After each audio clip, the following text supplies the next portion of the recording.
A reading from Romans. So, brothers and sisters, because of God's mercies, I encourage you to present your bodies as a living sacrifice that is holy and pleasing to God. This is your appropriate priestly service. Don't be conformed to the patterns of this world, but be transformed by the renewing of your minds, so that you can figure out what God's will is, what is good and pleasing and mature. Because of the grace that God gave me, I can say to each one of you, don't think of yourself more highly than you ought to think. Instead, be reasonable, since God has measured out a portion of faith to each one of you. We have many parts in one body, but the parts don't all have the same function. In the same way, though there are many of us, we are one body in Christ, and individually we belong to each other. We have different gifts that are consistent with God's grace that has been given to us. If your gift is prophecy, you should prophesy in proportion to your faith. If your gift is service, devote yourself to serving. If your gift is teaching, devote yourself to teaching. If your gift is encouragement, devote yourself to encouraging. The one giving should do it with no strings attached. The leader should lead with passion. The one showing mercy should be cheerful. Our second reading is a poem called Recreation by Audre Lorde. Coming together, it is easier to work after our bodies meet. Paper and pen neither care nor profit whether we write or not. But as your body moves under my hands, charged and waiting, we cut the leash. You create me against your thighs, hilly with images, moving through our word countries. My body writes into your flesh the poem you make of me. Touching you, I catch midnight as moonfires set in my throat. I love you, flesh into blossom. I made you and take you made into me. Lord really knows how to get a girl hot and bothered. This poem, beautiful and erotic, is not just about making love, though. It's also about writing. It's about the creative process and how it's easier for her to create after she has been intimate with her lover. That's because using our bodies opens us up and gets the juices flowing. That pun is definitely intended. A few weeks ago, at the start of this series, I shared with you a struggle that I had when I was trying to write a sermon and the words wouldn't come out, and I just, no matter what I did, I couldn't get there, and I wasn't in a great headspace, and I couldn't create anything until I finally took myself out dancing and got out of my head into my body and reconnected with God, and I was finally able to create a little something. Our bodies, our minds, and our spirits are not separate entities without connection. They are fully and deeply entwined. Living a whole spiritual life means engaging each and every part of ourselves, understanding our own connections to the physical as well as the spiritual. For the past few weeks, we've been talking about bodies, knowing them and loving them, but it's important also to know how our bodies are connected to the Spirit, and how to incorporate our bodies into our spiritual lives more fully.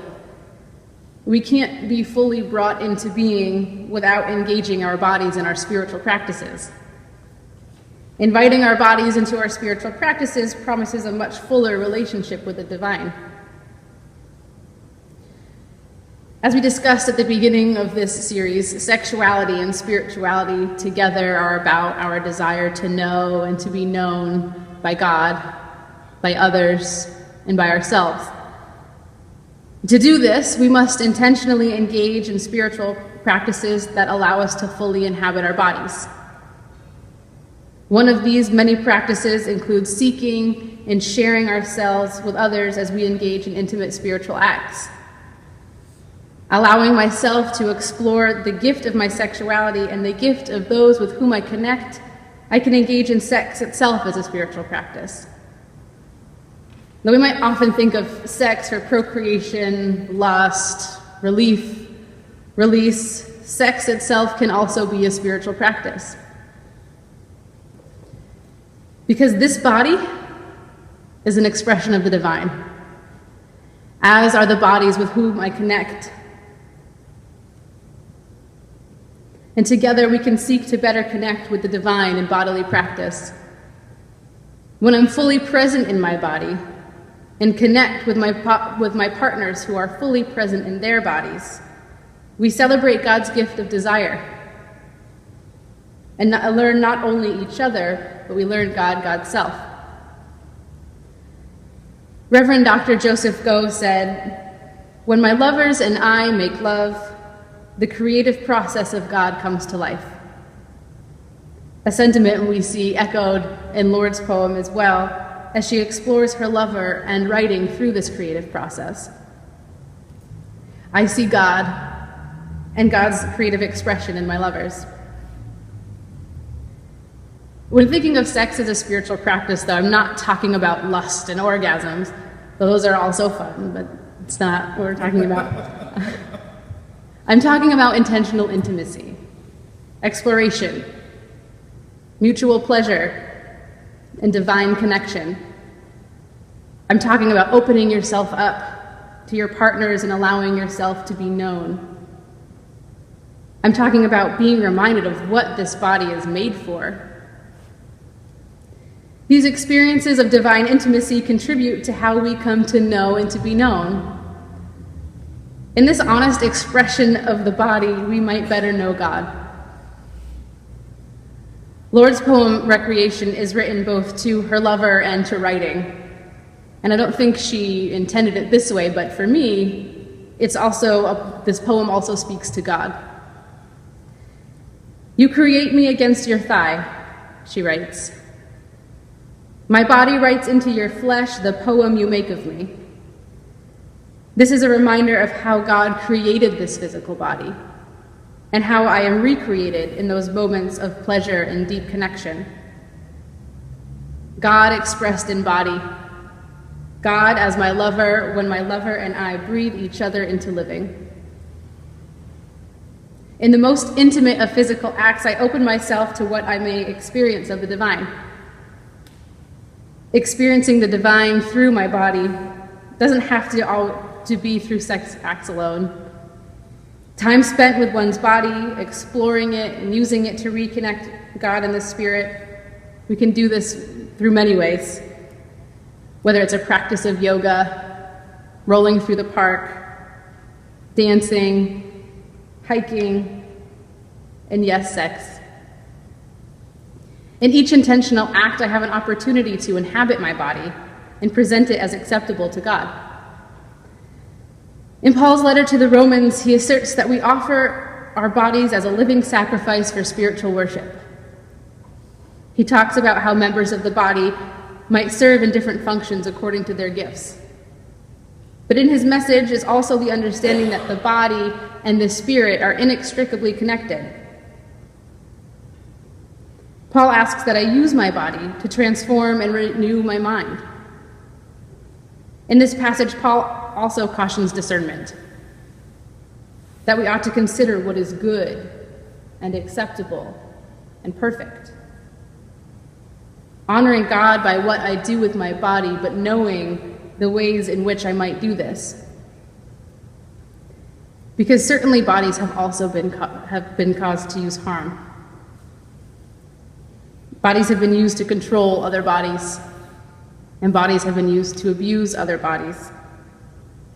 And every body is worthy of respect and love and care. And we must treat all bodies, including our own, with this love and care. As Paul suggests, we might discern what is good. What is good when we engage in spiritual practices of the body. Last week we talked about queer bodies and queer desires and how they are those which transgress boundaries. But to be clear, those boundaries are boundaries of sex, of gender, orientation, and expression. They cross normative distinctions and designations, not personal boundaries. Boundaries that are set during intimate acts are not boundaries to be crossed. When engaging in sex as a spiritual practice, it is important to know your desires, to know what brings you pleasure, and to know your boundaries, and to learn all of this about your partners as well, and to talk about boundaries and consent, and then to respect that. Because friends, let me tell you, consent is sexy. You know that instant when after you ask and you hear your lover whisper, shout, yes, into your ear? Yes is sexy. Consent between adults as you discern how you might honor God, honor your love, and how you might honor the gifts you have been given. Joining together in mutual pleasure, seeking God and your partners, and knowing more fully the creative work of the divine, we might inhabit our bodies in spiritual worship. To do this, we must be fully present within our own bodies, with our partners, and to the beauty of God's creation. Honoring the gift of our sexuality and our desires, we can come to know God, others, and ourselves through engaging intimately sex and the Spirit. Exploring the divine as we explore ourselves and the bodies of others, allowing the creative process of the divine to come to life. Amen.